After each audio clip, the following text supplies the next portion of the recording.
அரங்கம் அதிரட்டுமை என்ற பாடல் போல திரையரங்களை சத்தத்தின் மூலம் இன்று காலை முதல் ரசிகர்கள் தெறிக்கிவிட்டு வருகிறார்கள். சூப்பர் ஸ்டார் என்றால் சும்மாவா? அதிலும் இந்த கூலி படத்தில் செம மாசாக நடித்து அசைத்திருக்கிறார். அது மட்டுமல்லாமல் 80களில் பார்த்த ரஜினியை மீண்டும் கண்முன் கொண்டு வந்துள்ளார் லோகேஷ் கனகராஜ். சன் பிக்சர்ஸ் தயாரிக்க லோகேஷ் கனகராஜ் மற்றும் ரஜினி முதன்முறையாக இந்த படத்தில் இணைந்தனர். கிட்டத்தட்ட 5000 திரைகளுக்கு மேல் இப்படம் ஒளிபரப்பாகி இருக்கிறது. முதல் நாள் முதல் காட்சி பார்த்தவர்கள் படத்திற்கு அமோக விமர்சனங்களை கொடுத்து வந்தனர். படத்தின் ப்ரொமோஷனை வழக்கம் போல அட்டகாசமாக செய்திருந்தார்கள் சன் பிக்சர்ஸ் நிறுவனம். இதனால் எதிர்பார்த்ததை விட அதிகமாக முன்பதிவு வசூல் வந்தது. தற்போது கூலி திரைப்படத்தின் முதல் நாள் வசூல் குறித்த செய்தி வெளியாகி உள்ளது.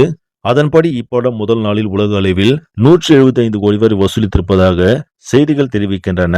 ஏற்கனவே முன்பதிவின் மூலமாகவே 100 கோடிக்கு மேல வசூலித்த இப்படம் கூடுதலாக 75 கோடி வரை வசூலித்திருப்பதாக தெரிகிறது. இதன் மூலம் தமிழ் சினிமாவில் அதிகம் வசூலித்த படமாக கூலி திரைப்படம் உருவாகி உள்ளதாக பாக்ஸ் ஆபீஸ் வட்டாரங்கள் தெரிவிக்கின்றன. பொறுத்திருந்து பார்ப்போம், நாளை சன் பிக்சர்ஸ் நிறுவனம் கூலி திரைப்படத்தின் வசூலை முறைப்படி அறிவிப்பார்களா என்று. இந்த செய்தி உங்களுக்கு பிடிச்சிருந்தா லைக் பண்ணுங்க, ஷேர் பண்ணுங்க, மறக்காம நியூஸ் தமிழ் சேனலை சப்ஸ்கிரைப் பண்ணுங்க. நன்றி.